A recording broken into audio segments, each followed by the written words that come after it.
গল্পের নাম খোলা জানালা দক্ষিণে। কলমে ফাবিহা বুশরা নিমু। গল্পের সপ্তম অংশ। চারিদিক সুখানুভূতিতে মেতে উঠেছে। মেহভিনকে বেকসুর খালাস করে দেওয়া হয়েছে। রাইমা বেগমের আখি যুগলে অশ্রুকণা এসে হানা দিয়েছে। যে কোনো সময় ভারী বর্ষণের ন্যায় জমিনে গড়িয়ে পড়বে। আস্তে আস্তে কোর্ট ফাঁকা হতে শুরু করল। পুলিশ এসে রূপাকে আটক করল। জুনায়েদ খান ও ইউএনও সাহেবকে ধরার কার্যক্রম শুরু হয়ে গিয়েছে। জুনায়েদ খানকে ধরা গেলে ও ইউএনও সাহেবের খোঁজ মিলেনি। রূপাকে পুলিশ নিয়ে যাচ্ছিল, তখনই মেহভিন রূপার সামনে গিয়ে উপস্থিত হয়। মেহভিনকে দেখে রূপার মস্তক নুয়ে যায়, তবুও নিজেকে বাঁচানোর বৃথা চেষ্টা করে বলল, আমি ছোট মানুষ, অনেক বড় ভুল করে ফেলছি আপা। আমাকে আপনি বাঁচান। আমি আর কখনো এমন ভুল করব না। আপনি চাইলে আমাকে বাঁচাতে পারবেন। আমি জেলে যেতে চাই না। আপনি না আমায় বলেছেন আমি আপনার ছোট বোনের মতো, তাই বড় বোন হয়ে ছোট বোনের ভুলটা মাফ করা যায় না। আমি আপনার জীবন থেকে অনেক দূরে চলে যাব, তবুও আপনি আমায় জেলে যেতে দিয়েন না। রূপার কথায় মেহভিনের মস্তক জ্বলে উঠল। সে নিজেকে নিয়ন্ত্রণ করতে পারল না। নিজের সর্বোচ্চ শক্তি প্রয়োগ করে রূপার গালে কষে থাপ্পড় বসিয়ে দিল। রাগান্বিত হয়ে বলল, পায়ের জুতাকে কখনো মাথায় তুলতে নেই। আমি আপন ভেবে পায়ের জুতাকে মাথায় তুলেছিলাম। এতটুকু শাস্তি আমার প্রাপ্য ছিল। এবার তুই বুঝবি তোর অবস্থানটা ঠিক কোথায়। তুই পায়ের জুতা ছিলি, তাই সারাজীবন পায়ের জুতাই থাকবি। চাকরানী চাইলেই রাজরানী হতে পারে না। তুই অবৈধ পথে অর্থ উপার্জন করে চাকরানী থেকে রাজরানী হতে চেয়েছিলি। মনে রাখিস, সৃষ্টিকর্তা ছাড় দেন কিন্তু ছেড়ে দেন না। তাই তোকে তোর অবস্থান দেখিয়ে দিল। আমার তোকে খুন করে ফেলতে ইচ্ছে করছে। দুধ কলা দিয়ে এতদিন ঘরে কাল সাপ পুষেছিলাম। কথাগুলো বলতে বলতে মেহভিন নিয়ন্ত্রণ হারা হয়ে গেল। আচমকা রূপার গলা চেপে ধরল। অদ্ভুতভাবে মেহভিনের শক্তি দ্বিগুণ বেড়ে গিয়েছে। রূপা বাঁচার জন্য ছটফট করছে। দুজন মহিলা পুলিশ মেহভিনকে দূরে সরিয়ে দেয়। একজন মহিলা পুলিশ বলল, আইন নিজের হাতে তুলে নিবেন না ম্যাম। আমাদের কাজ আমাদের করতে দিন। এই মেয়ে যেন এতটুকু শাস্তিও কম না পায়। আপনাদের সর্বোচ্চ শাস্তি যেন এই মেয়ে পায়। মেহভিনের কথায় মহিলা পুলিশ দুটো রূপাকে নিয়ে চলে গেল। রূপা ছাড়া পাবার জন্য ছটফট করছে। কিন্তু দুজন মানুষের সাথে পেরে উঠছে না। পুরো কোর্ট ফাঁকা হয়ে গিয়েছে।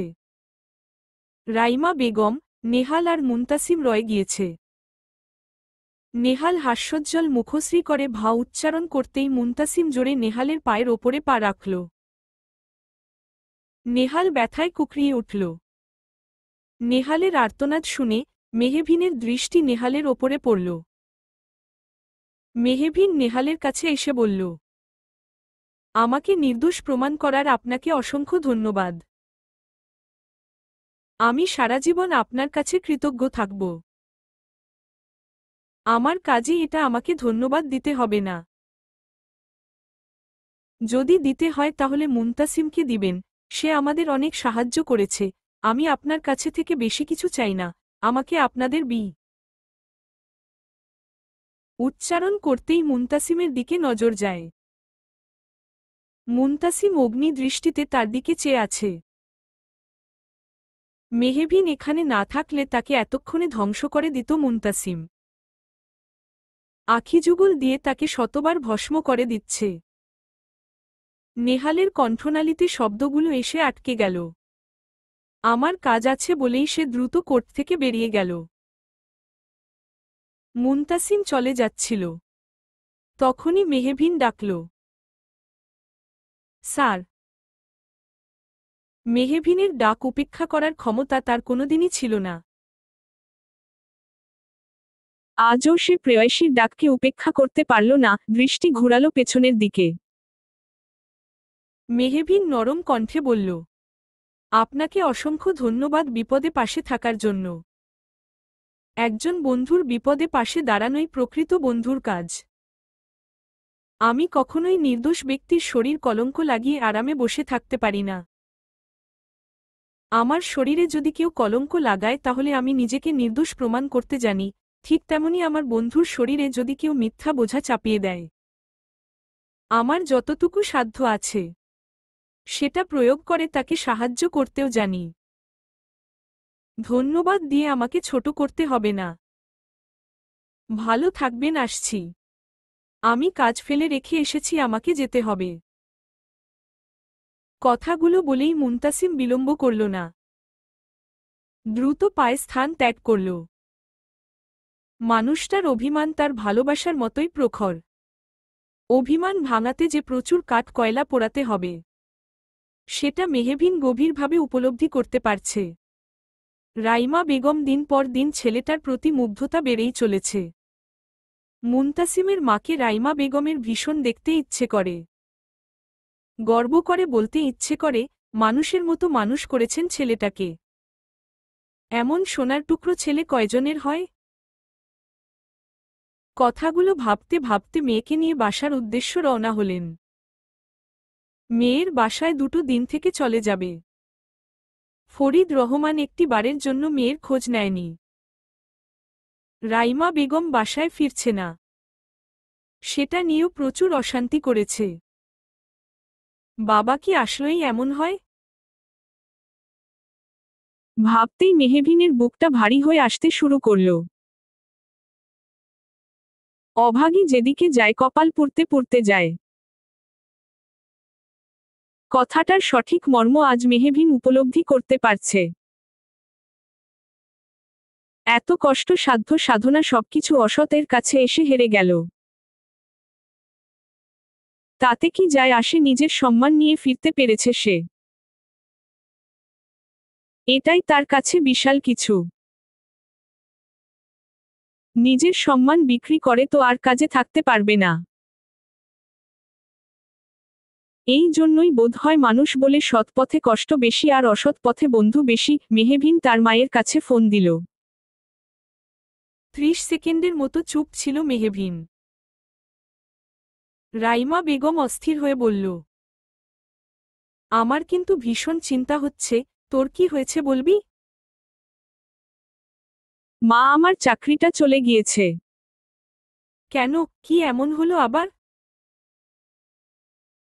সেই ঘটনার পরে কিছু মানুষ আমার সাথে খুব অশালীন আচরণ করতে লাগছিল, যা আমি সহ্য করতে পারছিলাম না। আমার নামে একের পর এক মামলা আসছিল।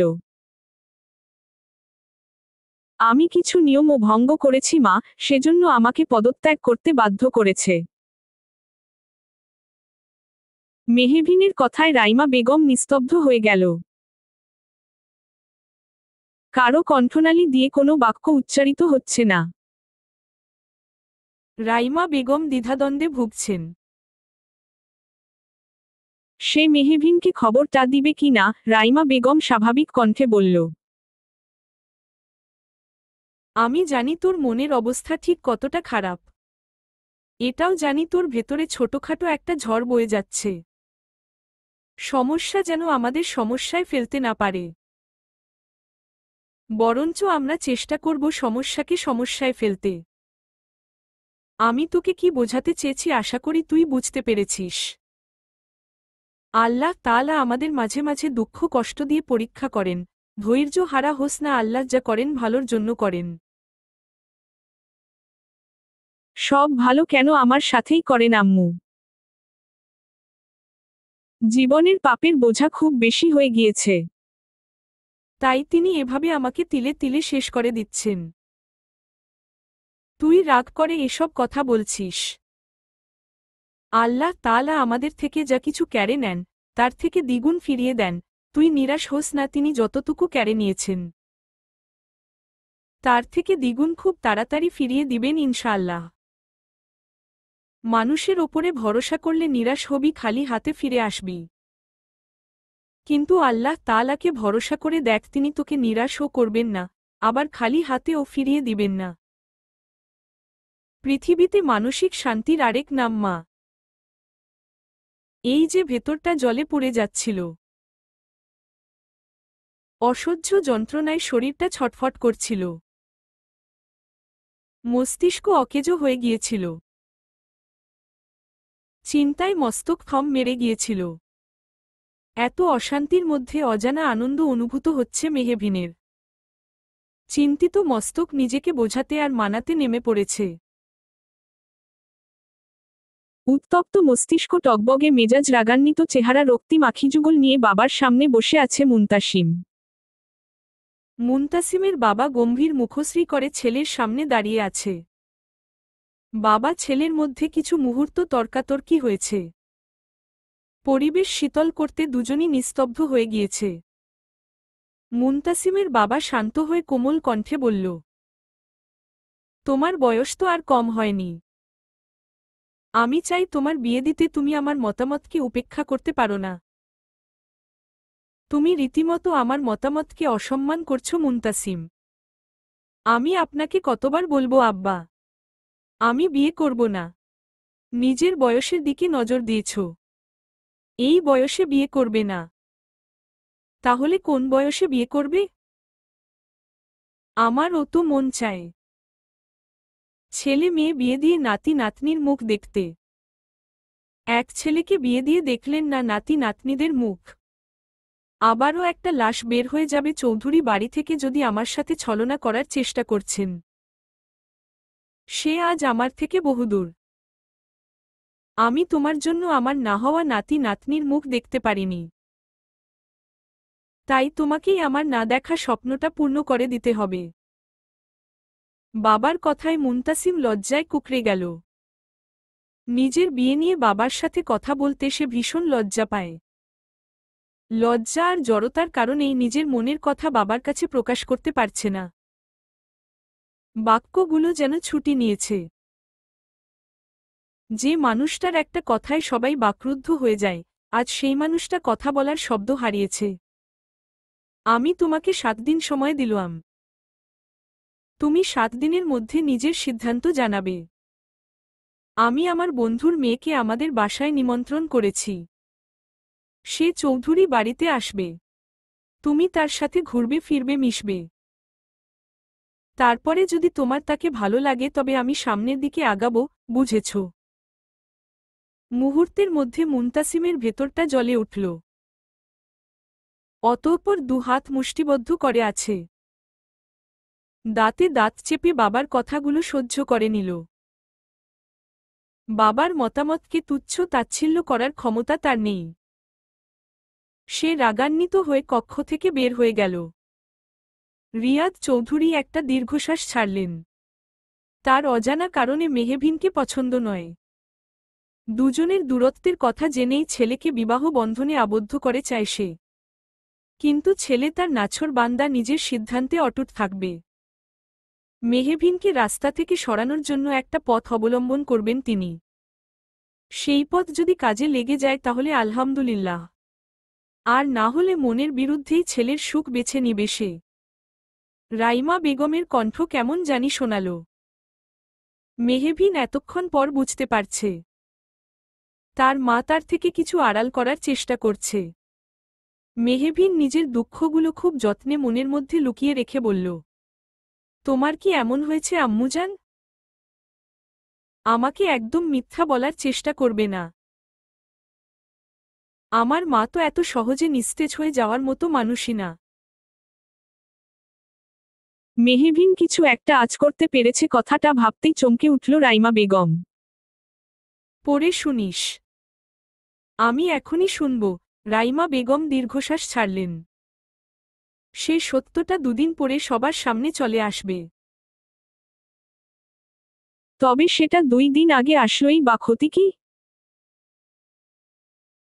তাই মেহবিনের মা দম নিলেন, কিছু সময়ের ব্যবধানে বলার জন্য প্রস্তুত হলেন। শব্দগুলো যেন কণ্ঠনালীতে এসেও হারিয়ে যাচ্ছে। নিজের অশ্রুগুলো সংবরণ করে বলল, তোর বাবা খুন হয়েছে মেহবিন। 7 দিন ধরে তাকে খুঁজে পাওয়া যাচ্ছিল না, আজকে খবর পেয়েছি তাকে খুন করে 6 টুকরো করা হয়েছে। একটা ভিডিও ক্লিপ তারা সংগ্রহ করতে পেরেছে, কিন্তু তোর বাবার খণ্ডগুলো তারা এখনও উদ্ধার করতে পারেনি। উদ্ধার করার কার্যক্রম চলছে। কথাগুলো কর্ণকুহরে আসতেই মেহবিনের মনে হল কেউ তার শরীরের সমস্ত হাড়গুলো গুঁড়ো গুঁড়ো করে দিয়েছে। এক মুহূর্তের জন্য তার রুহু কেঁপে উঠল। পুরো শরীর অবশ হয়ে আসতে শুরু করেছে।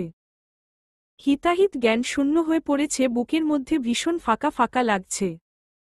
মানুষটা যতই খারাপ হোক, মানুষটা তার বাবা ছিল, যার হাত ধরে সে হাঁটতে শিখেছে, যার উষ্ণ ভালোবাসায় সে বড় হয়েছে। কিছু দিনের করা খারাপ ব্যবহারের কাছে কি সারা জীবনের ভালোবাসা বৃথা যেতে পারে? মেহবিনের মনে হচ্ছে জীবনের শেষ পর্যায়ে চলে এসেছে সে। আর একটা ধাক্কা দিল দেহ থেকে, প্রাণ পাখিটা খাঁচা ফেলে উড়াল দিবে। এক ধাক্কায় ভেঙে পড়ার মতো মানুষ মেহবিন নয়। বারবার ধাক্কা দিল পাহাড় ও ভেঙে পড়ে সেখানে মেহবিন একজন মানুষ মাত্র। প্রতিটি মুহূর্ত যেন বিষাক্ত হয়ে উঠেছে। বাস্তের সাথে তাল মিলিয়ে যেন বিষ উড়ে বেড়াচ্ছে। মেহবিনের সমস্ত শরীর বিষাদে ছেয়ে গিয়েছে। ভেতর থেকে বুদ্ধি শূন্য হয়ে পড়েছে সে। মস্তিষ্ক না কাজ করার পণ করেছে। অশ্রুকণাগুলো যেন পালিয়েছে। কিছুতেই আখিযুগলের কোণে এসে ভিড় জমাচ্ছে না। ভেতরটা জলে পুড়ে ছারখার হয়ে যাচ্ছে। মাঝে মধ্যে দম বন্ধ হয়ে আসছে। মেহবিনকে নিস্তব্ধ হয়ে যেতে দেখে রাইমা বেগম মলিন কণ্ঠে বলল, এই জন্যই আমি তোকে বলতে চাইনি। কারণ বাবা যতই খারাপ হোক না কেন, একজন বাবা প্রতিটি মেয়ের দুর্বলতা। আমি যে ধাক্কাটা সহ্য করে নিয়েছি, তুই সেটা সহ্য করতে পারবি না। আমি বাসায় আসছি মা। তোর বাবার নিখোঁজ হবার খবর পরিবারের লোক ছাড়া কেউ জানে না। তুই বাসায় এসে বিষয়টা ঘোলাটে করিস না। তোর চাকরি চলে গিয়েছে শুনলে মানুষ তোকে আর আমাকে ছিঁড়ে খাবে। এখনো সঠিক সময় আসেনি সবাইকে সত্যিটা বলার। তুই আর কয়েকটা দিন পরে আয়। বাবাহীন মেয়েটা জানে বাবা ছাড়া ধরনীর বুকে টিকে থাকা কতটা কঠিন। বাবাহীন প্রতিটি মেয়ে জানে তারা সমাজে কতটা অবহেলিত। যার বাবা নেই তার কেউ নেই। মানুষটা যতই খারাপ হোক, মাথার ওপরে ছিল বিধায় কেউ মুখ দিয়ে কটু বাক্য উচ্চারণ করতে পারেনি। তোর বাবার মৃত্যুর খবর 5 কান হলে দেখবি সবাই তার খোলস ছেড়ে বেরিয়ে এসেছে। আমার এখানে থাকতে ইচ্ছে করছে না আম্মু। আমার পুরো শরীর অবশ হয়ে আসছে। ধীরে ধীরে শরীরের শক্তি ক্ষয় হতে শুরু করেছে। তোমাকে এই অবস্থায় আমি কিছুতেই একা থাকতে দিব না। যতই রাত হোক না কেন, আমি আসছি। কথাগুলো বলেই কল কেটে দিল। রাইমা বেগম ক্রোধে দুহাত মুষ্টিবদ্ধ করে নিল। রহমান যদি আরিয়ানের সাথে মেহবিনের বিয়ে চাপ দেয়, তখন সে কি করবে? তার স্বামীও নেই যে জোর গলায় কথা বলবে। এখন তার গায়ে হাত তুলতেও দ্বিধাবোধ করবে না। এই পরিবারের প্রতিটি মানুষের রগ তার চেনা আছে। রজনীর আধার ধরণীকে গ্রাস করে ফেলছে। আজকে শেহনাজের বাসায় ফরিতে দেরি হয়ে গিয়েছে। আজকে ড্রাইভার কেউ বাসায় ফিরে যেতে বলছে। জীবনে প্রথম গাড়ির জন্য মাঝ রাস্তায় দাঁড়িয়ে আছে সে। ভেতরে ভেতরে ভীষণ ভয় কাজ করছে তার। কেন যে বোকামি করে ড্রাইভারকে বাসায় যেতে বলল। শেহনাজ একটা চায়ের দোকানের পাশে গাড়ির জন্য অপেক্ষা করছে। সে একা থাকায় কেউ নিয়ে যেতে চাইছে না। তখনই কর্ণকুহরে কিছু অশালীন বাক্য এসে পৌঁছায়। বাক্যগুলো যত স্পষ্ট হচ্ছে, শেহনাজের শরীর ততই ঘৃণায় রি করে উঠছে। তখনই শেহনাজের সামনে এসে তাইয়ান উপস্থিত হয়। তাইয়ানকে দেখে স্বস্তির নিঃশ্বাস ছাড়ে শেহনাজ। দ্রুত গাড়িতে উঠে বসল সে। তাইয়ান গাড়ি চালানো শুরু করল। আপনি গাড়ি কেন বাড়ি পাঠিয়ে দিয়েছেন? স্যার অনেক রাগ করেছে। আমি আপনার ভার্সিটি থেকে খুঁজতে খুঁজতে এতদূর এসেছি। আপনাকে বাসায় নিয়ে না ফিরতে পারলে স্যার আমার গর্দান নিয়ে নিত। জীবনের সবচেয়ে বড় ভুলটা আজকে আমি করেছি জানো। আমার বোঝা উচিত ছিল আমি একটা মেয়ে। আর একটা মেয়ের জন্য রজনীর আধার কতটা ভয়ঙ্কর হতে পারে সেটা আমি আজ উপলব্ধি করতে পারলাম। শেহনাজের কথার উত্তরে তাইয়ান আর কিছুই বলতে পারল না, সে নিরুত্তর রইল। শেহনাজ যেতেই চায়ের দোকান থেকে বের হয়ে আসলো শেহনাজের প্রিয়তম স্বাধীন। মুখশ্রীতে তার বিশ্রী হাসি বিদ্যমান। সে রফিককে উদ্দেশ্য করে বলল, শালিকে আমরা কবে তুলছি? ভেতরটা দাউদাউ করে জ্বলছে। ওর তেজ না কমানো পর্যন্ত আমার ভেতরটা শীতল হবে না। শেয়াল কুকুরের মতো ছিঁড়ে ছিঁড়ে খাবো ওকে। তবেই আমার ভেতরটা শান্ত হবে।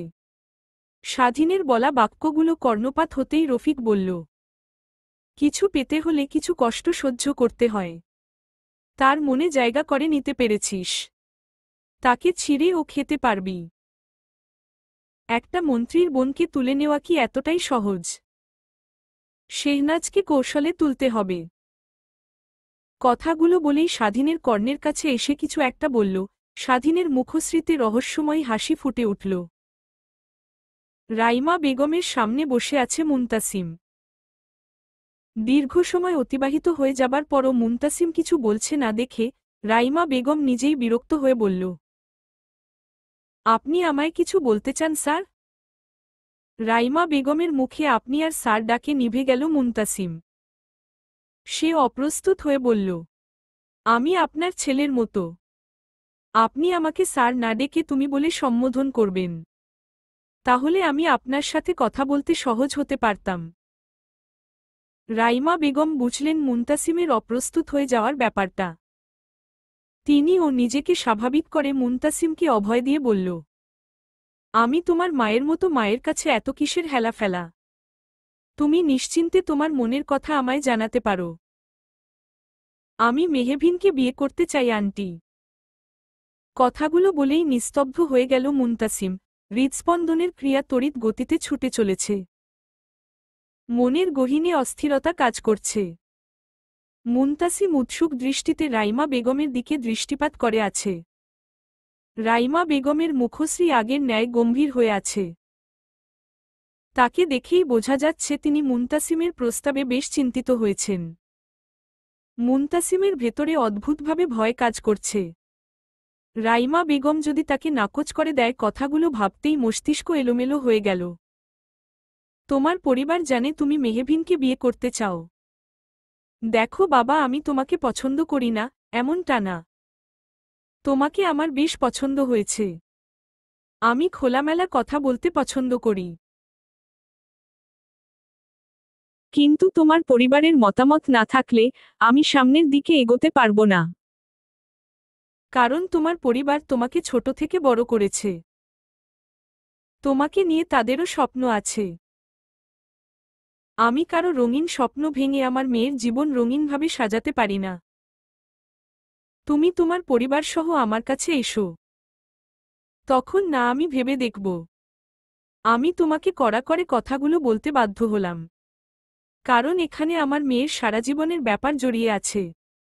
আপনি রাজি হলে এখনই আমার পরিবারকে আসতে বলবো। আমার খুশির জন্য কেউ রাজি না হোক, আমার বাবা রাজি হবে।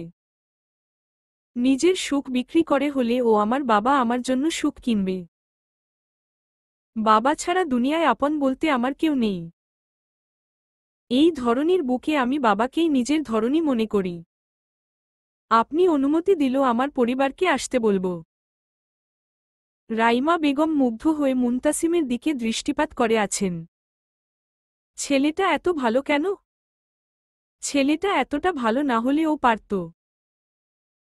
ভালোবাসার মানুষ তো এমনই হওয়া উচিত, যেখানে অধিকারী থাকবে আলাদা, যেটা মুনতাসিমের আঁখি যুগলে দেখেছে সে।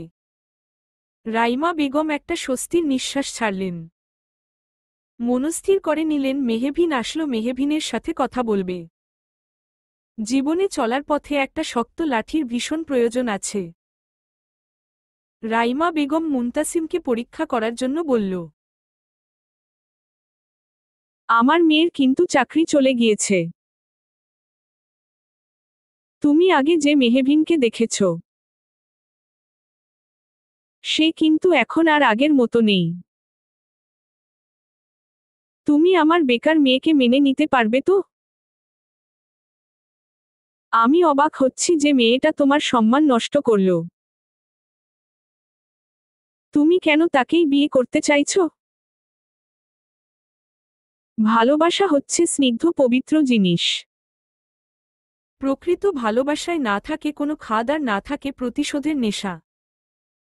ভালোবাসায় থাকে শুধু প্রিয় মানুষটাকে ভালোবাসার নেশা। আমি তো ঘৃণায় করতে শিখিনি আর না নিয়েছি প্রতিশোধ। আমি সবকিছুর বিনিময়ে ভালোবাসার মানুষটাকে একান্তই নিজের করে নিতে চেয়েছি। ভালোবাসার চাদরে মুড়িয়ে হৃদয়ের ছোট্ট কুঠুরিতে লুকিয়ে রাখতে চেয়েছি। যার মুখ দেখে আমার নিদ্রা ভাঙবে, যার মুখ দেখে আমি শান্তিতে নিদ্রা যেতে পারব, যার মুখের হাসি আমার মানসিক শান্তির কারণ। আমার উথাল পাথাল করা হৃদয় যাকে দেখে শান্ত হয়ে যায়, সেই মানুষটাকে আমি ভীষণ ভালোবাসি। তাকে ছাড়া অন্য কাউকে কল্পনা করতেও আমার দম বন্ধ হয়ে আসে। যাকে দুঃখ দিয়ে আমি নিজেই তার থেকে দ্বিগুণ পড়ি, তাকে আমি কিভাবে অবহেলা করব? শত্রুর সাথে লড়াই করা যায় আন্টি, কিন্তু ভালোবাসার মানুষের সাথে লড়াই করা যায় না। ভালোবাসার কাছে আমরা চরমভাবে বেহায়া হয়ে যাই। আমরা বাহির থেকে নিজেদের যতই শক্ত প্রমাণ করার চেষ্টা করি না কেন, ভেতর থেকে আমরা কারো না কারো প্রতি গভীরভাবে দুর্বল। একজন আত্মসম্মান সম্পূর্ণ মানুষ দিনশেষে কারো কাছে বেহায়া হয়ে যায়। চাইলেও তার সামনে শক্ত হওয়া যায় না, আর না করা যায় তার সাথে কঠিন ব্যবহার। আমাদের সমস্ত আত্মসম্মান শুষে নিয়ে চলে যায় আমাদের ভালোবাসার মানুষগুলো। সেজন্য বোধহয় দিনশেষে আমরা বেহায়া উপাধি পেয়ে থাকি। আমি কি আপনাকে বোঝাতে পেরেছি? এত কিছুর পরে ও কেন আমি মেহবিনকে চাই? রাইমা বেগম যেন বাকরুদ্ধ হয়ে গেলেন। মনের শহরে আনন্দের মিছিল শুরু হয়ে গিয়েছে। অনুভূতিরা আনন্দে মেতে উঠেছে। অশ্রুসিক্ত নয়নে মুনতাসিমের দিকে দৃষ্টিপাত করে আছে। আল্লাহ তায়ালার কাছে শতবার শুকরিয়া আদায় করলেন। তার ললাটে ভালোবাসা জুটেনি তো কি হয়েছে? আল্লাহ তার মেয়ের ললাটে অফুরন্ত ভালোবাসা জুটিয়ে দিয়েছে। রাইমা বেগমের বুকটা প্রশান্তিতে ভরে যাচ্ছে। ভেতরে দাউদাউ করে জ্বলে ওঠা আগুনটা মুহূর্তের মধ্যে নিভে গেল। এবার সে শান্তিতে পরকালে গমন করতে পারবেন।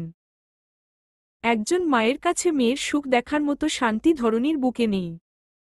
আমি তোমার সাথে মেহবিনের বিয়ে দিব।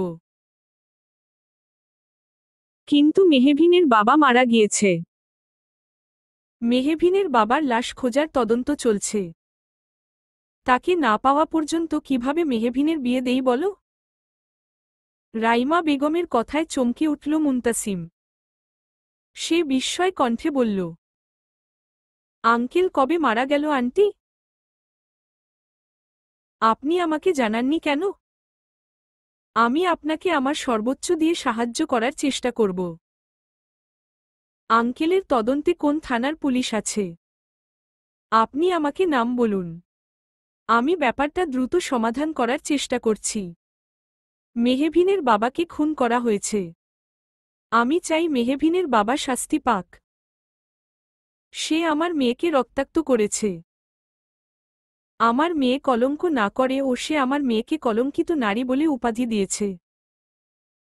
নিজের মেয়ে বলে অস্বীকার করেছে। আমি চাই তার এতটুকু শাস্তি হোক। এবার মুনতাসিমের মস্তিষ্ক নাড়া দিয়ে উঠল। বিচক্ষণ মস্তিষ্ক ভয়ঙ্কর কিছুর আভাস পাচ্ছে। মেয়ে মানুষের মন তো কুসুমের ন্যায় কোমল হয়। তবে রাইমা বেগম কেন তার বিপরীত চিত্র? একটা নারী যে কতটা ভয়ঙ্কর হতে পারে তা রাইমা বেগমকে না দেখলে উপলব্ধি করা যাবে না। এতটা পাষাণ মনের নারী কিভাবে হতে পারে? মুনতাসিমের মস্তক ঝনঝন করে উঠল। ভেতরটা আপন জন হারানোর পূর্বাভাস দিয়ে যাচ্ছে। এই ঝড়ের সাথে না আবার মেহবিন ভেসে চলে যায়। সে নিঃস্ব হয়ে পড়বে। তার এক একটা দিন বেঁচে থাকা হবে মৃত্যুর সমান। সবকিছু সামনের আসার আগেই মেহবিনকে নিজের আয়ত্ত করে নিতে হবে। মনের গোপন কুঠুরিতে ভালোবাসার চাদর দিয়ে ঢেকে দিতে হবে, যেন কোনো বিপদ তার প্রেয়সীকে স্পর্শ করতে না পারে। এই প্রথম মুনতাসিম ভয় পাচ্ছে প্রিয়জন হারানোর ভয়। ভেতরটা হাহাকার করে উঠছে। রাইমা বেগম মুনতাসিমের দিকে শীতল দৃষ্টিতে চেয়ে আছেন। সেই শীতল চাহনি ভয়ঙ্করভাবে মুনতাসিমের হৃদয় স্পর্শ করে গেল। খুলবে না জানালা, ফিরবে না রমণী। হবে না খোলা জানালার দক্ষিণে প্রণয়নের আদান প্রদান। পড়ে থাকবে বাড়ি, বন্ধ হবে জানালা। ফিরবে না সেই মধুর কিছু মুহূর্ত। ধুলাবালির মতো শহরে বুকে ছড়িয়ে ছিটিয়ে থাকবে কিছু স্মৃতি। এত স্নিগ্ধ অনুভূতি রেখে যাওয়া এই বাড়িটা যে ভীষণ পোড়াবে। কাউকে দেখার জন্য আখি যুগল খোলা জানালার দক্ষিণে দৃষ্টিপাত করবে না। কেউ দুষ্টু হেসে বলবে না, এভাবে তাকাবেন না ম্যাডাম, প্রেমে পড়ে যাবেন। শহরের ধুলাবালির সাথেও প্রণয়নের আদান প্রদান হয়েছে। সেজন্য এই শহরের প্রতি এত টান, এত মোহ, এতা মায়া। যেতে মন সায় দেয় না, তবুও কিছু তিক্ত অনুভূতি নিয়ে যেতে হয়। বুক ভরা চাপা কষ্ট নিয়ে মেহবিন গৃহ ত্যাগ করল। অনুভূতিরা আজ শূন্যহীন হয়ে গিয়েছে। শব্দগুলো যেন আজ বাকহারা। বিষণ্ণ রজনীর সাথে বিষাদের ছেয়ে গিয়েছে মন। বিষাদিনী কি জানে তার বিষাদগ্রস্ত মন কারো হৃদয় অস্থিরতার ঝড় তুলে দেয়। অশান্ত সমুদ্রের মতো ভেতরটা উথাল পাথাল করতে থাকে মন গহীনে। কিছু তিক্ত অনুভূতি আর বুকভরা বিষাদ নিয়ে শহর ত্যাগ করল মেহবিন। তাহিয়া ড্রয়িং রুমে বসেছিল, তখনই নজর কাড়া রমণী প্রবেশ করে চৌধুরী বাড়িতে। তাহিয়া ভ্রুযুগল কুঁচকে রমণীর দিকে দৃষ্টিপাত করে আছে। দুধে আলতা গায়ের রঙের সাথে কালো রঙের শাড়ি যেন নিজ দায়িত্ব রমণীর সৌন্দর্যের বর্ণনা দিচ্ছে। রিনি তাহিয়াকে উদ্দেশ্য করে বলল, এটা রিয়াদ আঙ্কেলের বাড়ি? তাহিয়া উৎসুক হয়ে গম্ভীর কণ্ঠে জবাব দিল, জি। আমি রিনি, আমি আমার বাবা আঙ্কেলের বন্ধু। আঙ্কেল আমাকে এখানে আসতে বলেছে। আপনি একটু আঙ্কেলকে ডেকে দিবেন।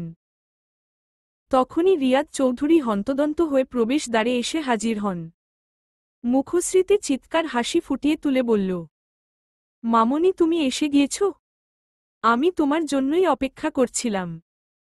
একটু বাগানের দিকে গিয়েছিলাম, সেজন্য তোমার সাথে দেখা হয়নি।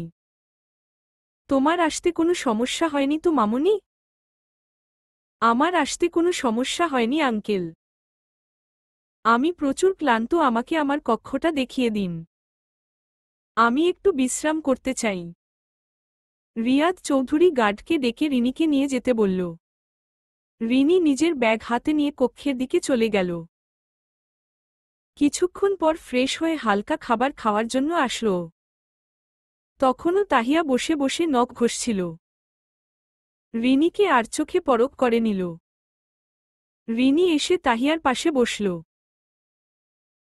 কিছুটা অহংকার নিয়েই বলল, বাড়িতে এত সুন্দর সুন্দর মেয়ে থাকতেও বাহির থেকে মেয়ে নিয়ে আসা হয় চৌধুরীর ছেলের মন জয় করার জন্য।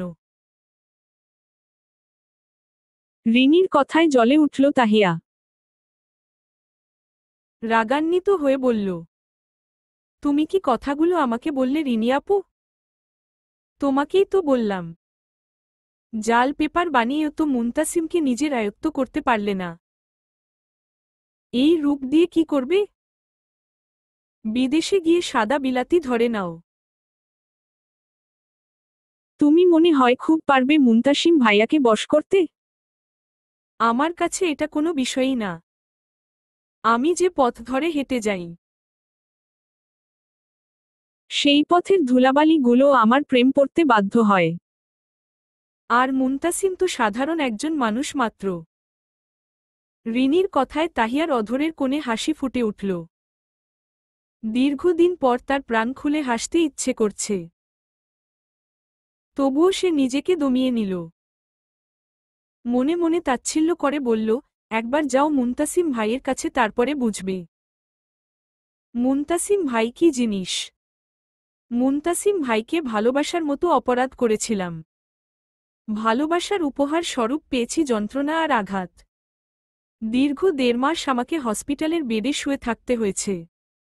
ভাইয়াকে ভোলার জন্য কত নির্ঘুম রজনী আমি পার করেছি। চাইলেই কি এত বছর ধরে মনের মধ্যে রাখা মানুষটাকে ভোলা যায়? আখিযুগলের কোণে অশ্রুকণা এসে হানা দিল।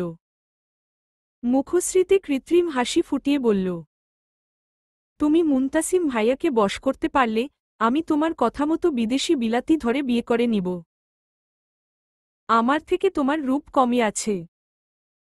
যেখানে আমার মতো মেয়েকে মুনতাসিম ভাই তুচ্ছতাচ্ছিল্য করেছে, সেখানে তুমি কোন কালনাগিনী? কথাগুলো বলেই শব্দ করে হেসে উঠল। রিনি রক্তিম চোখে তাহিয়ার দিকে দৃষ্টিপাত করে আছে। তোমার যোগ্যতা যেখানে মুনতাসিম তোমাকে সেখানেই বসিয়ে দিয়েছে। আমি আমার যোগ্যতা তোমাকে দেখিয়ে দিব।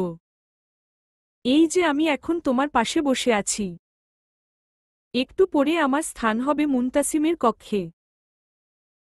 মুনতাসিম নিজে আমায় আপন করে নিবে। আমাকে ছাড়া সে এক মুহূর্তে চলতে পারবে না। তুমি শুধু অপেক্ষা করো আর আমার কেরামতি দেখো। তাহিয়া বুঝল রিয়াদ চৌধুরী রিনিকে সবকিছু বুঝিয়েই নিয়ে এসেছে। তাহিয়া মলিন গলায় বলল, মুনতাসিম ভাইয়া এক নারীরে আসক্ত। এক নারীতে আসক্ত পুরুষগুলো ভীষণ ভয়ঙ্কর রকমের সুন্দর হয় জানো তো। যেমন তাদের ভালোবাসার প্রখরতা বেশি হয়, তেমনি নিজের প্রিয় মানুষকে আপন করে পাবার আকুলতাটাও দৃঢ় হয়। তোমার মতো রাস্তার মেয়েকে মুনতাসিম ভাই তার জুতা পরিষ্কার করার জন্যও রাখবে না। রিনি নিজের ক্রোধ নিয়ন্ত্রণ করতে পারল না। রাগান্বিত হয়ে তাহিয়ার গালে প্রহার করতে যাবে, তখনই তাহিয়া হাত ধরে ফেলে। দুজনকে এমন অবস্থায় দেখে চমকে উঠল রিয়াদ চৌধুরী। রিনির পছন্দের খাবার কেনার জন্য বাহিরে গিয়েছিল তিনি। রিনি রিয়াদ চৌধুরীকে দেখে কৃত্রিম কান্না দেখিয়ে বলল, আঙ্কেল জানেন এই মেয়েটা আমাকে রাস্তার মেয়ে বলছে। রিয়াদ চৌধুরী গম্ভীর দৃষ্টিতে তাহিয়ার দিকে দৃষ্টিপাত করে আছে। তাহিয়ার মুখশ্রীতে কোনো অনুশোচনার ছাপ নেই। ডোন্ট কেয়ার ভাব নিয়ে দাঁড়িয়ে আছে। রিনির বলা শেষ হলে তাহিয়া চিৎকার করে বলল, আপনার বন্ধু মেয়ে যদি আমাকে বিদেশি বিলাতি ধরে বিয়ে করতে বলে, তাহলে আমি কেন তাকে রাস্তার মেয়ে বলতে পারব না?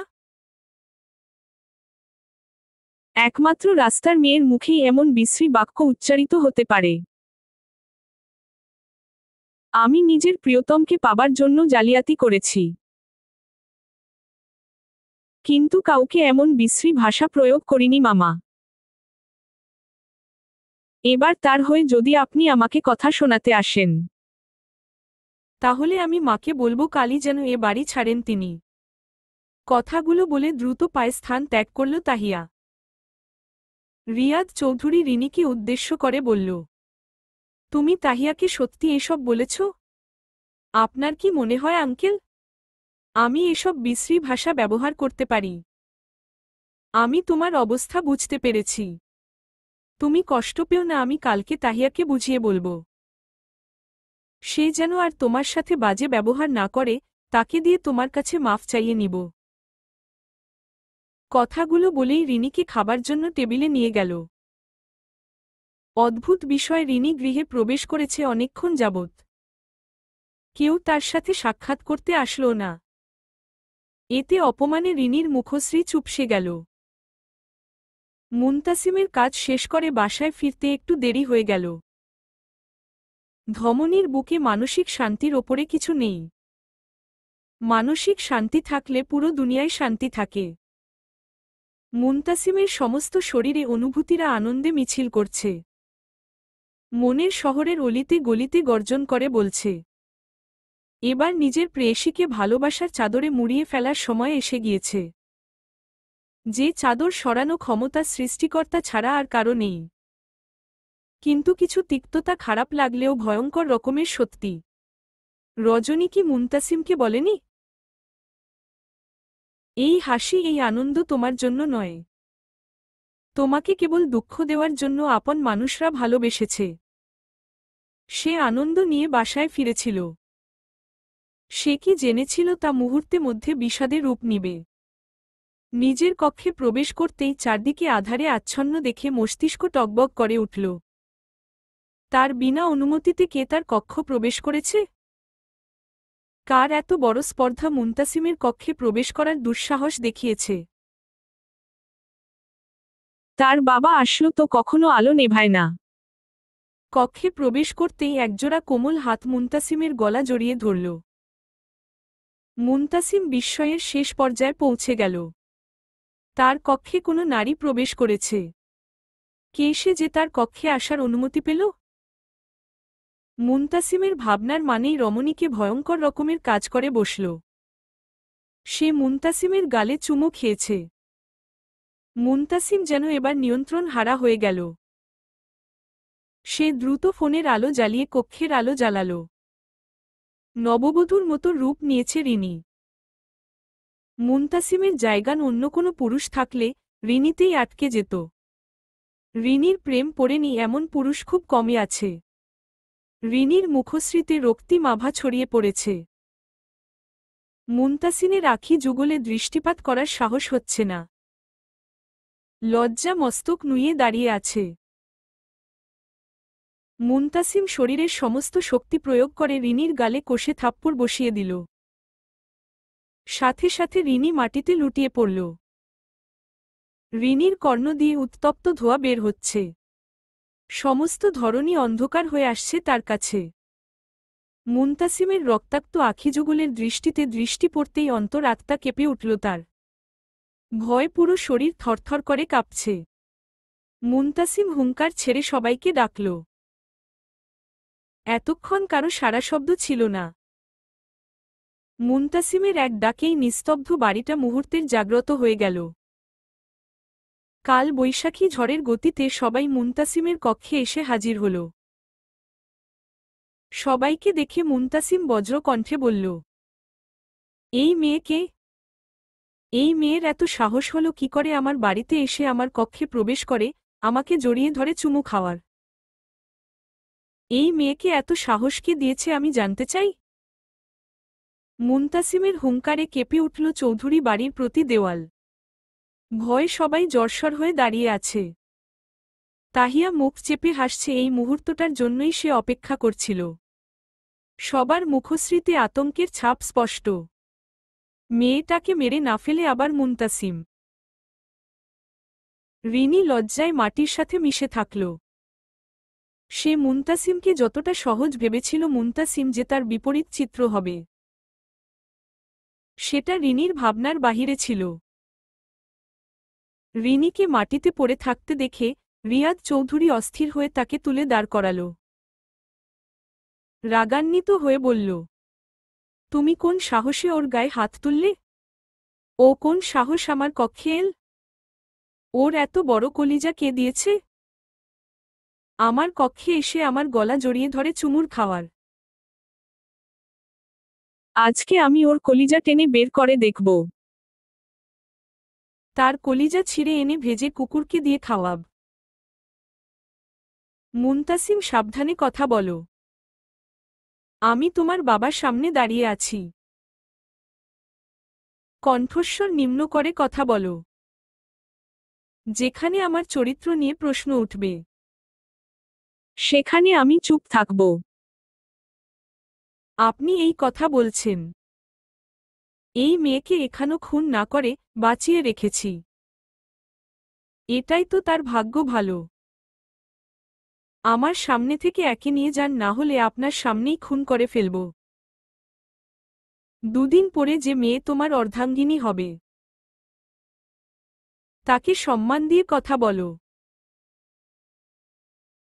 রিনিকে নিয়ে আর একটা বাজে মন্তব্য করলে আমার থেকে খারাপ কেউ হবে না। এত সুন্দর একটা মেয়ে কিসের কমতি আছে তার কাছে? আমার মনের রানী ছাড়া সব নারী আমার কাছে বিষাক্ত। আমি মেহবিনকে ভালোবাসি। আমি বিয়ে করলে মেহবিনকেই করব, আমি মেহবিনের না তো কারো না। মুনতাসিমের একটা বাক্যে পুরো পরিবেশ নিস্তব্ধ হয়ে গেল। যে ছেলে বিয়ের কথা বললেই লজ্জা পেত, সেই ছেলে বিয়ে ভালোবাসার কথা বলছে। তবে আঘাতটা কি একটু বেশিই করা হয়ে গেল? রিয়াদ চৌধুরী নিজেকে দমিয়ে রাখলেন না। মুনতাসিমের থেকে দ্বিগুণ গর্জন করে বলল, আমার বাড়ির বউ হিসেবে আমি রিনিকেই মেনে নিব। রিনি ছাড়া অন্য কাউকে আমার বাড়ির বউ হিসেবে মেনে নিব না। আর মেহবিনকে তো একদমই নয়, কারণ আমি মেহবিনকে পছন্দ করি না। কেন মেহবিনকে পছন্দ করেন না? কিসের কমতি আছে মেহবিনের মধ্যে? তাকে অপছন্দ করার কোনো কারণ নেই। তাকে একটা কারণেই পছন্দ করি না, কারণ সে তোমাকে কষ্ট দিয়েছে। নিজের বুকে পাথর চাপা রেখেছি, তবুও তোমায় কষ্ট পেতে দেয়নি। সেই ছেলেকে দুদিনের একটা মেয়ে এসে একটার পর একটা আঘাত করে যাবে, আমি সেটা বাবা হয়ে সহ্য করব। তোমার চরিত্র নিয়ে এত ভয়, সেও তো তোমায় চরিত্রহীন প্রমাণ করার চেষ্টা করেছে। তাহিয়া, রিনি যদি ছাড়া না পায় তবে সে পেল কি করে? আপনি আমার কষ্টের কথা বলছেন আব্বা। সেটা তো আপনি নিজেও দ্বিতীয় বিয়ে করে আমাকে দিয়েছেন, চরিত্রহীন প্রমাণ করার চেষ্টা আপনিও করলেন। আপনি ছাড়া পেলে সে কেন পাবে না? সবাই আমার এত ভালো চাইল। ভালো চাইতে চাইতে আমার ভালো থাকাই কেড়ে নিল। রিয়াদ চৌধুরী নিস্তব্ধ হয়ে গেল, মুখশ্রী থেকে বাক্যগুলো হারিয়ে গিয়েছে। মস্তিষ্ক ঝিম মেরে গিয়েছে। দাঁড়িয়ে থাকার শক্তি ক্ষয় হচ্ছে, এক মুহূর্তে বিলম্ব করল না। দ্রুত রিনিকে নিয়ে কোনো রকমে কক্ষ ত্যাগ করল। ধীরে ধীরে কক্ষ একদম ফাঁকা হয়ে গেল। মুনতাসিম দেওয়ালে হাত ঠেকিয়ে ফ্লোরের দিকে দৃষ্টিপাত করে আছে। শরীরের মধ্যে ভীষণ খারাপ লাগছে। আখি যুগল অস্বাভাবিকভাবে রক্তিম বর্ণ ধারণ করেছে। নির্ঘুম রজনী আর নিস্তব্ধ কক্ষ মুনতাসিমের হাহাকারের সাক্ষী হয়ে রইল। মনের সারা মস্তিষ্কের পিছু টানে কেমন লড়াই। জীর্ণ ক্ষত হৃদে বাস্তবতার যুদ্ধে আমি ভীষণ অসহায়।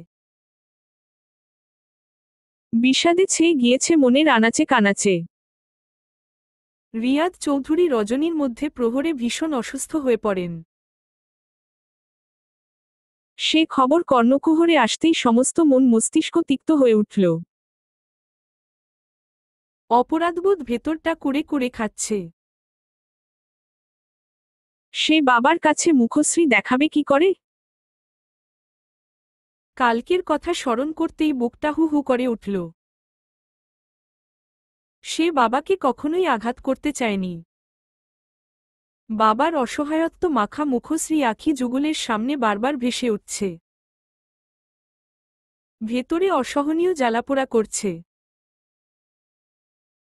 সে মনস্থির করে নিল বাবাকে কষ্ট নিয়ে নিজের সুখ চাইবে না। সবাই তো পূর্ণতা খোঁজে, সে না হাহাকার খুঁজে নিবে। মুনতাসিম নিজেকে শক্ত করে নিল। এতটা শক্ত হয়ে নিল যেন বাহির থেকে বোঝা না যায়। এই মানুষটাই ভেতর থেকে একদম চূর্ণবিচূর্ণ হয়ে গিয়েছে। মুনতাসিম তার বাবার কক্ষে এসে বসল। রিয়াদ চৌধুরী হাতে তখনও স্যালাইন চলছে। বাবাকে এমন অবস্থায় শুয়ে থাকতে দেখে যন্ত্রণা দ্বিগুণ বেড়ে গেল। অস্বাভাবিকভাবে ভেতরটা মোচড় দিয়ে উঠল। মুনতাসিম গম্ভীর দৃষ্টিতে সাহেলা চৌধুরীর দিকে দৃষ্টিপাত করল। সাহেলা চৌধুরী বিলম্ব করল না, মুখশ্রীতে আধার নিয়ে এসে কক্ষ ত্যাগ করল। রিয়াদ চৌধুরী ললাটের ওপরে এক হাতে রেখে স্থির হয়ে থাকা সিলিং ফ্যানের দিকে দৃষ্টিপাত করে আছেন। মুনতাসিম মলিন গলায় বলল, সরি আব্বা, আমি আপনাকে আঘাত করতে চাইনি। আপনি তো জানেন রাগের মাথায় আমি নিজের নিয়ন্ত্রণে থাকি না। আপনি ছোটবেলা থেকে আমার কত শত ভুল মাফ করে দিয়েছেন। শেষবারের মতো আমাকে মাফ করা যায় না আব্বা? আপনাকে দুঃখ দিয়ে যে আমি শান্তি পাচ্ছি না। প্রতিটি মুহূর্তে জলে পুড়ে দগ্ধ হয়ে যাচ্ছি। আপনি চিন্তা করে নিজের ক্ষতি করবেন না। এই ধরনের বুকে আপন বলতে আমার আপনিই আছেন। আপনার কিছু হয়ে গেলে আমি নিঃস্ব হয়ে যাব আব্বা। আমাকে শাস্তি দিন, মারুন, তবুও নিজেকে কষ্ট দিবেন না। আপনার কষ্ট আমাকে ভীষণ বাজেভাবে পোড়ায়। আপনাকে কষ্ট দিয়ে সুখ কিনতে চাই না আব্বা। আমি শুধু চাই আপনি ভালো থাকেন, সুস্থ থাকেন। আপনার ভালো থাকার জন্য যা করতে বলবেন আমি সবকিছু করতে রাজি আছি। আপনি শুধু আমাকে ক্ষমা করে দিন। রিয়াদ চৌধুরী আগের ন্যায় স্থির হয়ে আছেন। গম্ভীর কণ্ঠে বলল, মেহবিনকে ভুলে যেতে হবে। যদি পারো তবেই আমায় আব্বা ডেকো, না হলে তোমার মুখে যেন আব্বা ডাক না শুনি। ভুলে যাব আব্বা, খুব শীঘ্রই ভুলে যাব। আর কখনো আপনার কষ্টের কারণ হয়ে দাঁড়াব না। তবুও আপনি চিন্তা করে নিজেকে অসুস্থ করে ফেলবেন না। কথাগুলো বলার সময় মুনতাসিমের মনে হলো কেউ তার ভেতরটা রক্তাক্ত করে দিয়ে যাচ্ছে। ভালোবাসায় এতটা যন্ত্রণা কেন? ভালোবাসার মানুষকে ভুলে যেতে হবে, কথাগুলো বলতেও যে দম বন্ধ হয়ে আসছে। বুকের বা পাশে চিনচিন করে ব্যথা করছে। হাহাকার বয়ে যাচ্ছে মনের শহরের অলিতে গলিতে। ভাগ্যে যদি নাই বা থাকবে তবে দেখা হয়েছিল কেন তার সাথে? মৃত মানুষ হারানোর চেয়ে জীবিত মানুষ হারানোর যন্ত্রণা বেশি। সে যে বলল মেহবিনকে ভুলে যাবে। মেহবিনকে কি ভোলা তার জন্য এতটাই সহজ হবে? তার অস্তিত্বের সাথে মিশে গিয়েছে মেহবিন। নিজের অস্তিত্বকে ভুলে যাওয়া যায়? বুকভাঙা আর্তনাদ নিয়ে বাবার কক্ষ ত্যাগ করল মুনতাসিম। যে বাবা সারাজীবন দুঃখ কিনে তাকে সুখ দিয়েছে, সেই বাবাকে কষ্ট দিয়ে সে সারাজীবন কিভাবে সুখী হবে? এক জীবনে সব পেয়ে গেলে আক্ষেপ করবে কি নিয়ে? সে না হয় প্রিয় মানুষকে না পাওয়ার আক্ষেপ করে জীবন পার করে দিবে। মুনতাসিম চলে যেতেই সাহেলা চৌধুরী রাগান্বিত হয়ে কক্ষে প্রবেশ করল। মুখশ্রীতে তার বিরক্তি ফুটে উঠেছে। সে রাগান্বিত হয়ে বলল, এটা আপনি কি করলেন? আপনি ছেলেটার ভালো চাইতে গিয়ে খারাপ করে ফেলছেন। আপনি শুধু নিজের ভালোর কথাই ভেবে গেলেন। বাবা হয়েও ছেলের মনের খবরটা রাখলেন না। এভাবে নিজ হাতে ছেলেকে শেষ করে দিচ্ছেন। দুদিন পরে ছেলের লাশ সামনে দিয়ে অশ্রু বিসর্জন দিতে হবে। সাহেলার কথায় অন্তর আত্মা কেঁপে উঠল রিয়াদ চৌধুরী। ক্রোধে চোয়াল শক্ত হয়ে এল তার। সে রাগান্বিত হয়ে সাহেলা বলে হুঙ্কার ছাড়ল। সাহেলা তেজি কণ্ঠে বলল, আপনার ছেলের এক কথায় আপনার সব মুখের কথা হারিয়ে গেল। আল্লাহ তায়ালা দারুণ একটা জিনিস তৈরি করে পৃথিবীতে পাঠিয়েছেন। কথায় থাকে না, আমরা থাকতে মূল্য বুঝি না। কিন্তু হারিয়ে গেলে সেটা খুঁজি তখন বুঝেও লাভ হয় না। কারণ ততক্ষণে মানুষটা চিরতরে আমাদের জীবন থেকে বিলুপ্ত হয়ে যায়। আমি তার সৎ মা হয়ে বলছি মুনতাসিম একটা জিনিয়াস, যাকে আল্লাহ নিখুঁতভাবে তৈরি করেছে, যার মনে না আছে হিংসা আর আছে প্রতিশোধের নেশা। সে এমনটা একটা মানুষ যাকে দেখলে রাস্তার ধুলাবালি গুলোও তাকে ভালোবেসে ফেলে। তার ভালোবাসায় মুগ্ধ হয়ে প্রকৃতিও তাকে সম্মান জানায়। সে আপনাকে দ্বিতীয় বিয়ের খোঁটা দিয়েছে, এতেই আপনার বাবার ভালোবাসা উবে গেল। একটা বার ভাবলেন না যে ছেলের মা মারা গিয়েছে? সেই ছেলেকে সবকিছু মানিয়ে নেওয়ার জন্য কিছু সময় দেওয়ার প্রয়োজন ছিল। ছেলে বড় হচ্ছিল, নিজেই সংসারে মায়ের অভাবটা বুঝে যেত। কিন্তু আপনি তাকে সময় দেননি। তার মা মারা যাবার পরপরই আমাকে করেছেন বিয়ে। একটা বার ভাবলেন না আমি আপনার সন্তানকে আদৌ ভালোবাসব কিনা? যে মেয়ের নিজের সন্তান হয়নি, সেই মেয়ে কিভাবে অন্যের সন্তানকে নিজের সন্তান মনে করে ভালোবাসবে? মুনতাসিমি বা নতুন মানুষকে কিভাবে গ্রহণ করবে? মেহভিনের কথা বলছেন। প্রাচীন কাল থেকে মেয়েদের বদনাম একটু বেশিই। যে মেয়েটা আপনার ছেলের জন্য নিজের জন্মদাতা পিতার কাছে রক্ষিতা উপাধি পেল, জেনে শুনে বিবাহিত পুরুষের ঘর ভাঙে আরও কত শত আঘাত পেল তার বাবার কাছে থেকে, দোষ না করেও দোষী হয়েছে মেয়েটা। কিন্তু যার জন্য আপনার ছেলেকে মেয়েটা এতটা কষ্ট দিল, সেই তাহিয়ার কোনো বিচার আপনি করলেন না। পারিবারিক সমস্যাটা না খুব গোপন একটা অসুখ। সেই অসুখে যারা পড়েছে তারা জানে মৃত্যু কতটা সহজ তাদের কাছে। একদিকে পারিবারিক সমস্যা, আরেকদিকে প্রিয় মানুষের প্রতারণা। মেয়েটা ভেতর থেকে ভেঙেচুরে গিয়েছিল, সহ্য ক্ষমতা কমে গিয়েছিল, দুটো পরিস্থিতি একসাথে নিতে পারেনি, যার ফলস্বরূপ জীবনের সবচেয়ে বড় ভুলটা করে ফেলল। সে ছেলে হলে 7 গুণ মাফ হয়ে যেত, কিন্তু সে মেয়ে, তার ক্ষমা নেই মানে কোনো ক্ষমা নেই। ভাববেন না আমি মুনতাসিমকে ভালোবেসে কথাগুলো বলেছি। আমি একজন মা আর মেয়ে হয়ে কথাগুলো বললাম। আজ মুনতাসিমের জায়গায় আমার ছেলে মেয়ে থাকলে আমি যুদ্ধ করে শুরু করে দিতাম। সে আমার ছেলে নয় বলেই মুখে কথাগুলো বললাম। আর একটা মেয়ে সমাজের কাছে কতটা বিষাক্ত সেটা তুলে ধরলাম।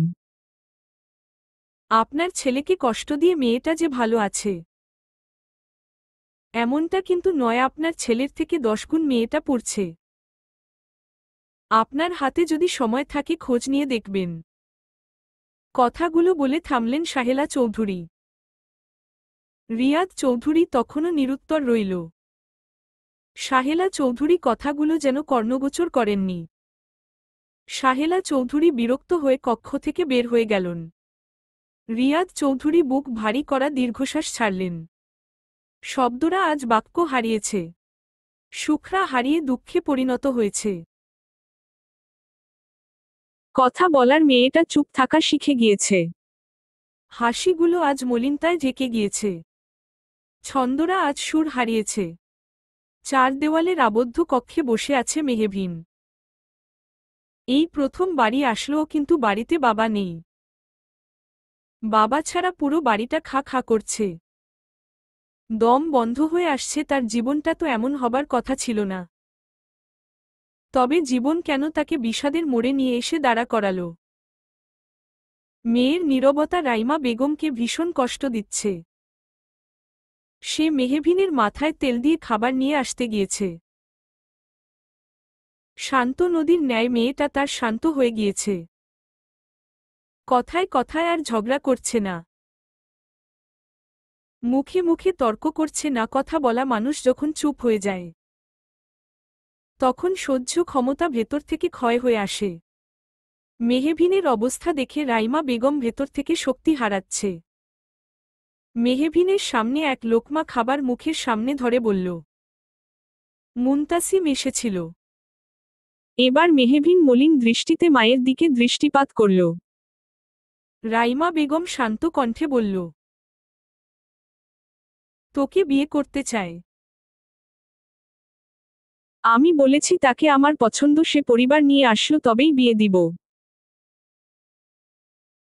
আমি কি ভুল কিছু বলে ফেলছি মেহবিন? আমি এখন বিয়ে করতে চাই না মা। আমার একটু সময়ের প্রয়োজন। দিন দিন তুমি এতটা পাষাণ হয়ে যাচ্ছে কিভাবে? এই সময়ে বিয়ের কথা চিন্তা করলে সবাই যদি ভেঙে পড়ে শক্তি যোগাবে কে? মায়েদের নিজের কথা ভাবার সময় নেই। তারা শুধু চায় তাদের সন্তান কিভাবে ভালো থাকবে। আজ তোর বাবা চলে গিয়েছে, কাল যদি আমি চলে যাই তখন তোর কি হবে?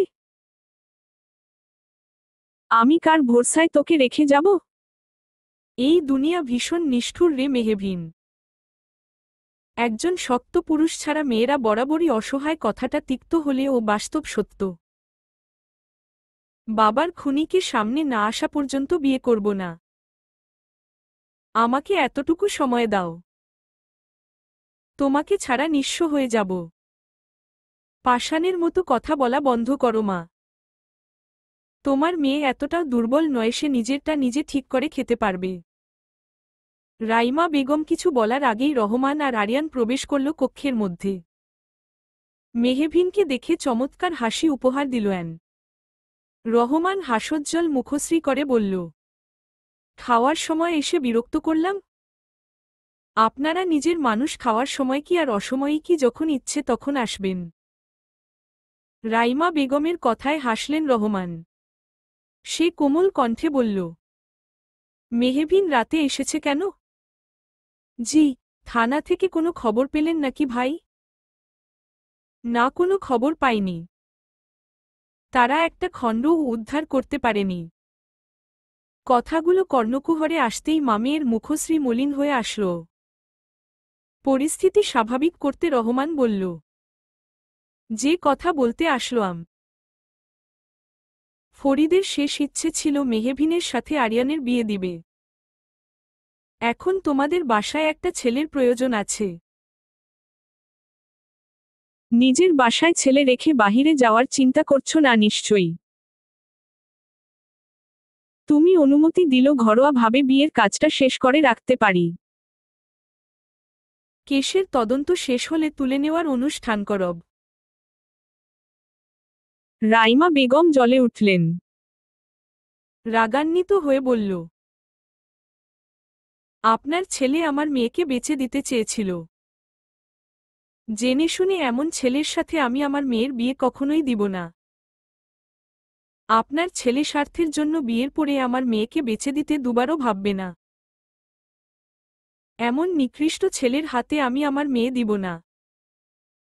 আপনি না ভালো মানুষ, ভীষণ ধর্মভীরু মানুষ। আপনি কোন বিবেকে এমন কথা বলতে পারলেন? আমি ভালো মানুষ জন্যই তোমাদের এখানে রেখেছি। আমার জায়গায় অন্য কেউ হলে তোমাদের উচ্ছেদ করে দিত। মেহবিন রাগান্বিত হয়ে বলল, আপনারা এমনভাবে কথা বলছেন যেন আমাদের উচ্ছেদ করে দেওয়া খুব সহজ কাজ। আপনি বলবেন আর আমরা আপনাদের ভয় পালিয়ে যাব। বেশি কথা বলিস না মেহবিন, ফলাফল খারাপ হয়ে যাবে। আপনি কি ফলাফল খারাপ করবেন? আপনার ভালো মানুষের মুখোশ টেনে ছিঁড়ব আমি। আরিয়ান রাগান্বিত হয়ে মেহবিনকে থাপ্পড় দিতে যাবে। তখনই মেহবিন আরিয়ানের পুরুষাঙ্গে লাথি মারে। এই জানোয়ারটা এই অঙ্গের জন্যই নিজেকে শক্তিশালী মনে করে। সেই শক্তিটাই যদি না থাকে তাহলে কিভাবে শক্তির অপর প্রয়োগ করবে? আরিয়াম ব্যথায় কুকরিয়ে উঠল। আগের থেকে দ্বিগুণ ভয়ঙ্কর হয়ে এগিয়ে আসতে চাইলে রহমান ছেলেকে থামিয়ে দেয়।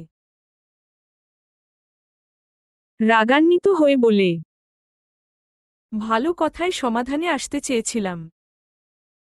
আরিয়ানের গায়ে হাত তুলে কাজটা ঠিক করলি না। আমি তোদের ছাড় দিতে চেয়েছিলাম, কিন্তু এখন ব্যাপারটা তোরা ঘোলাটে করে ফেলছিস। আমার জমির সম্পূর্ণ ভাগ আমি নিব। তোদের মা মেয়েকে ভাতের সাথে বিষ দিয়ে মেরে দিব। কেউ টেরও পাবে না। সাধারণ মৃত্যু বলে চালিয়ে দিব। জানিস তো সমাজের মানুষ আমায় কতটা ভালোবাসে। রাইমা বেগম রহমানের মুখশ্রীতে এক দলা থুতু নিক্ষেপ করল। ঘৃণায় পুরো শরীর রি করছে। রহমান রাগান্বিত হয়ে রাইমা বেগমের চুলে মুঠি শক্ত করে ধরলেন।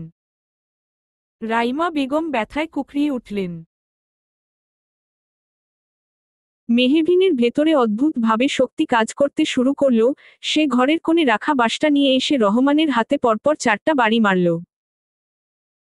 রহমান ব্যথায় হাত সরিয়ে নিল।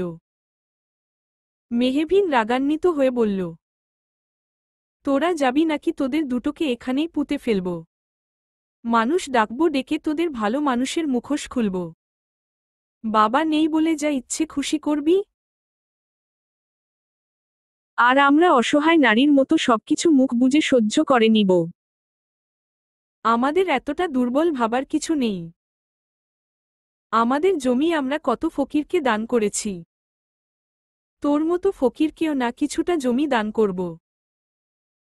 এতে আমার জমি কবে যাবে না, আমাদের আয়ের বরকত আল্লাহ তাআলা নিজে বাড়িয়ে দিবেন। আরিয়ান রাগান্বিত হয়ে মেহবিন গলা চেপে ধরল। রাইমা বেগম আরিজানকে প্রহার করতে যাবে। তখনই রহমান রাইমা বেগমের মুখ চেপে ধরল। পুরুষালী শক্তির সাথে পেরে ওঠা এতটাই সহজ। মেহবিনকে খুব শক্ত করে ধরা হয়েছে। মেহবিনের সমস্ত শরীর অবশ হয়ে আসতে শুরু করেছে। দম বন্ধ হয়ে আসছে তার।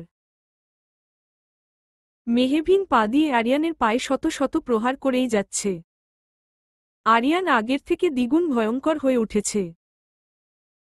মেহবিনের করুণ অবস্থা দেখে রাইমা বেগম কনুই দিয়ে রহমানের পেটে প্রহার করল।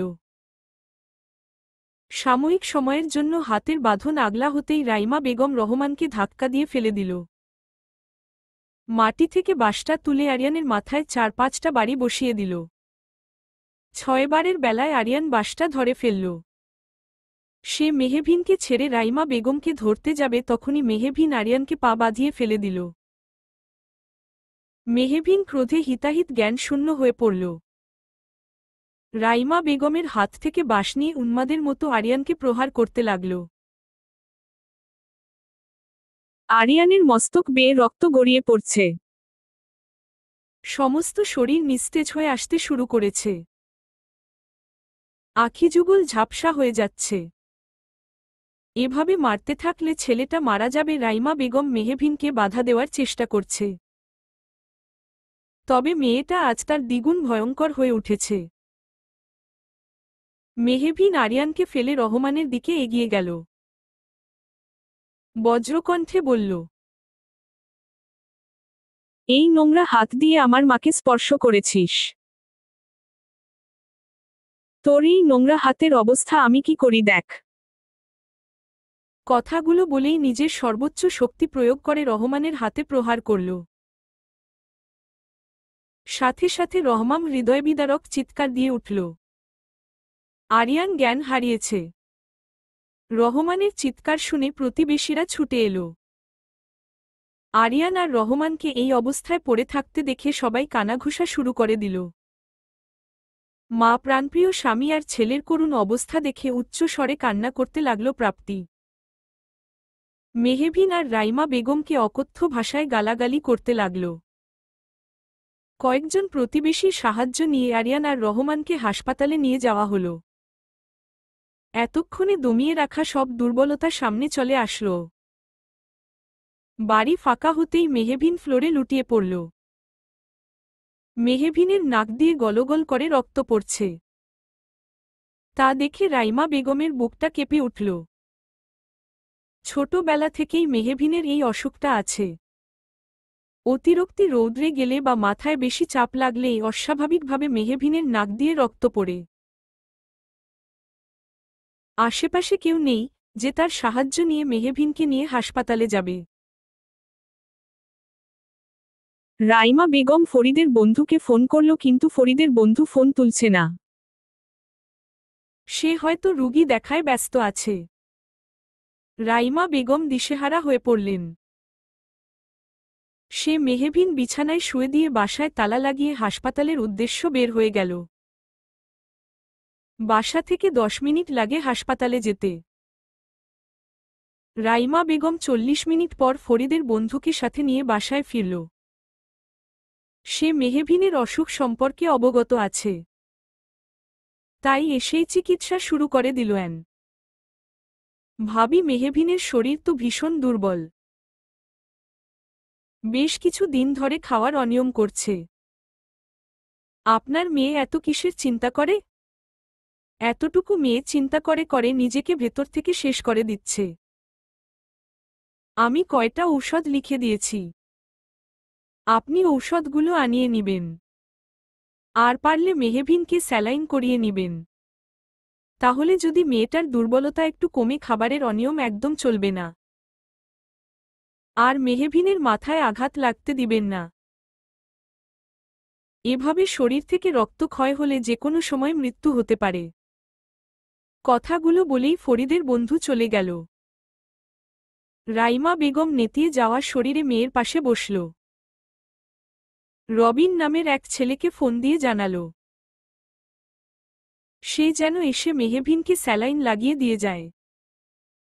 এমনভাবে আপনাকে চাইলাম, নিয়তির বিরুদ্ধে দাঁড়িয়ে আমার সমস্ত প্রার্থনার ঊর্ধ্বে গিয়ে যেন আপনাকে চাওয়া মৃত্যুর মতোই সুন্দর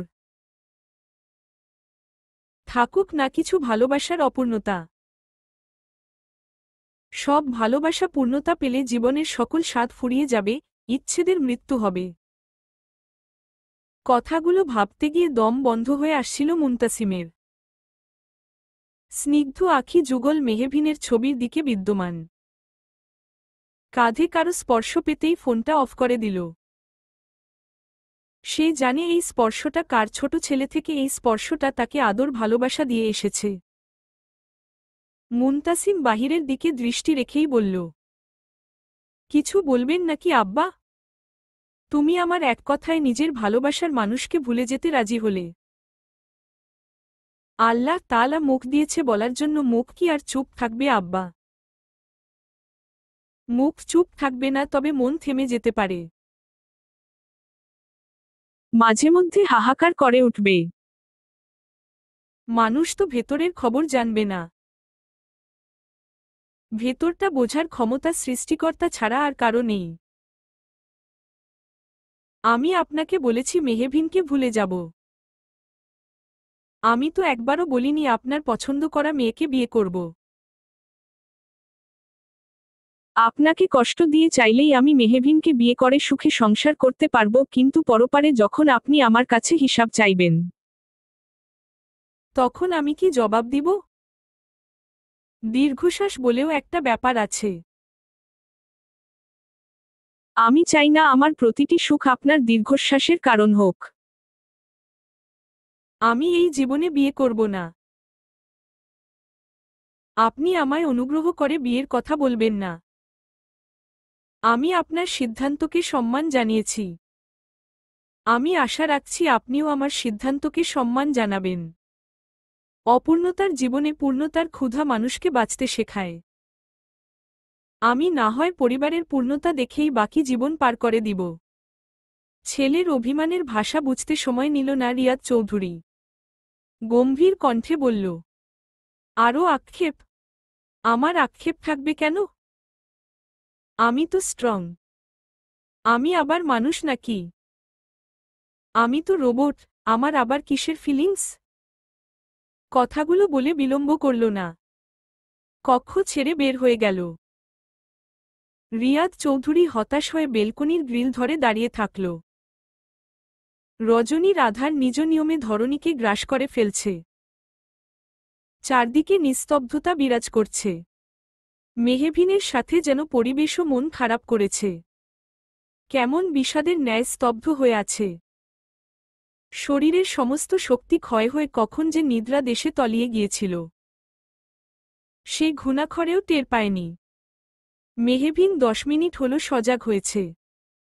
মায়ের ক্লান্ত মুখশ্রীর দিকে দৃষ্টিপাত করে আর ডাকতে ইচ্ছে করেনি।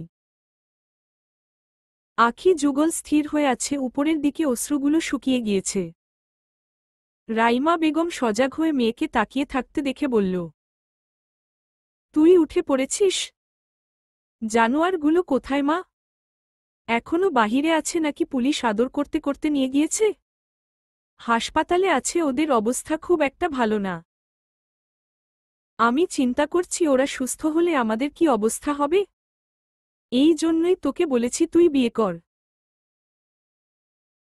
তুই বিয়ে করলে আমাদের মাথার ওপরে বিশাল ছাদ তৈরি হয়ে আমাদের পায়ের তলার মাটি শক্ত হবে।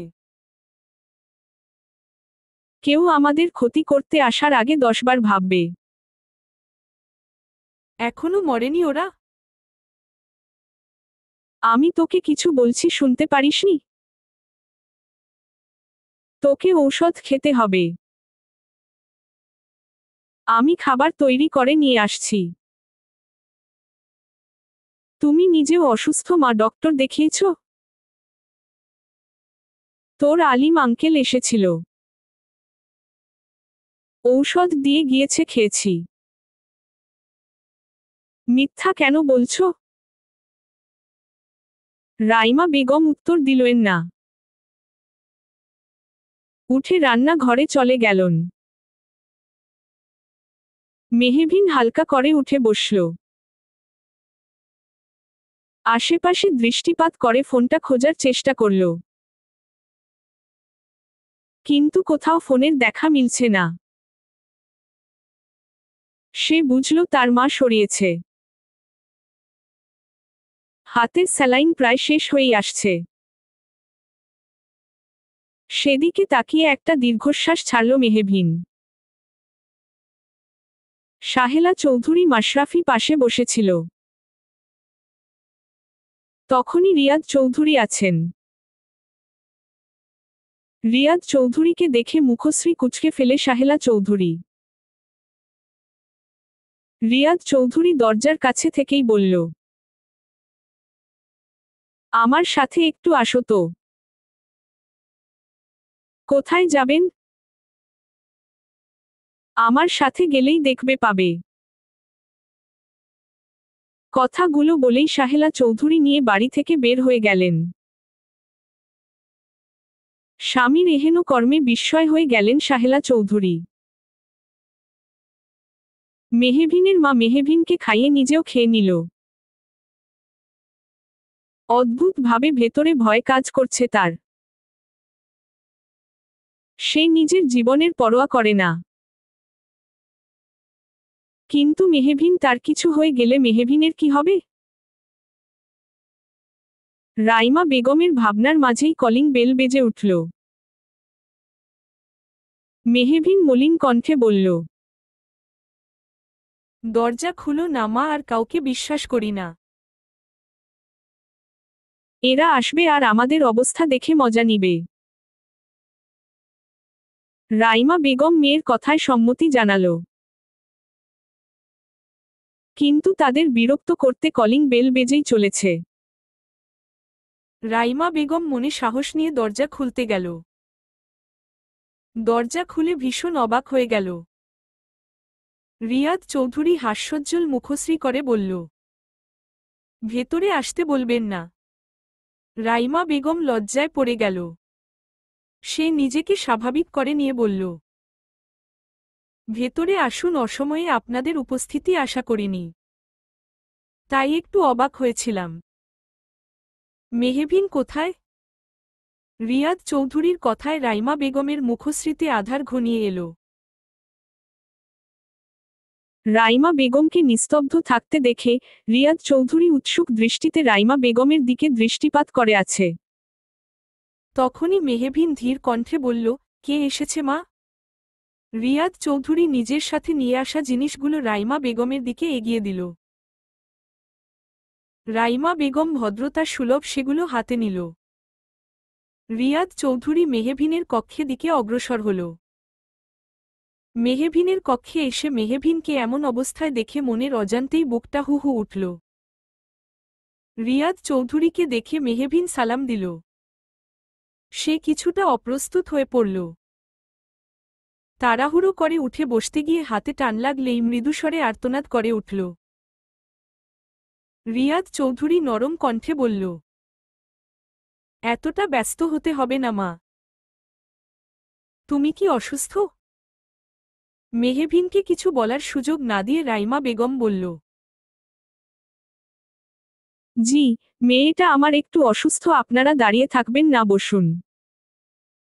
রিয়াদ চৌধুরী আর সাহেলা চৌধুরী সোফায় গিয়ে বসল। রাইমা বেগম নাশতা নিয়ে আসতে চলে গেল। একটু পরে নাশতা হাতে ফিরল। রিয়াদ চৌধুরী হেয়ালি না করে বলল, আপনার বাড়িওয়ালা কোথায়? নেই, ঢাকায় গিয়েছে, আসতে দেরি হবে। আসলো ভীষণ, আমার মা অনেক অসুস্থ হয়ে গিয়েছে। সেখানে তাকে দেখার মতো কেউ নেই। তাই মেহবিনের বাবা 1 মাস থাকবে। মায়ের মুখে প্রথম মিথ্যা কথা শুনে মেহবিনের আঁখি যুগল বড় বড় হয়ে গেল। আমি একটা প্রস্তাব নিয়ে আসছিলাম। মেহবিনকে আমার বাড়ির বউ করে নিয়ে যেতে চাই। আপনাদের অনুমতি থাকলে তবেই সামনের দিকে আগাবো। এমন কথায় অপ্রস্তুত হয়ে পড়ল মেহবিন। বিষণ্ণ মুখশ্রীতে লজ্জার আভাস দেখা গেল। রাইমা বেগম বললেন, আপনি তো হীরার জন্য আমার মেয়েকে চেয়েছেন। আমাদের নাকচ করার কোনো ক্ষমতা আছে? আমরা একই এলাকায় থাকি, আলাদা করে খোঁজ খবর নেওয়ার বিষয়টি থাকছে না। তবে কি আমরা বিয়ের দিনক্ষণ ঠিক করতে পারি? অবশ্যই পারেন। মেহবিনের বাবা না থাকলে কিভাবে আগাবো? রিয়াদ চৌধুরীর কথায় কথাগুলো গলায় আটকে আসছে রাইমা বেগমের। একমুখে এত মিথ্যা করা বলা যায়? তবে মেয়ের ভালোর জন্য এতটুকু মিথ্যা তো বলাই লাগবে। আপনি নিশ্চিন্তে থাকুন। আপনাকে নাকচ করার ক্ষমতা মেহবিনের বাবার হবে না। আমি মেহবিনের বাবাকে সবকিছু বলবো। আমি নিজেও মেহবিনের বাবার সাথে কথা বলে নিব। সামনের সপ্তাহে বিয়ের কাজ সম্পূর্ণ করতে চাইছি। আমার ছেলের বিয়ে তো আর যেমন তেমন ভাবে দেওয়া যায় না। এই সপ্তাহ সবকিছু আয়োজন করার জন্য নিলাম। আপনাদের কোনো অসুবিধা হবে না তো আবার? মেহবিন কিছু বলতে যাবে,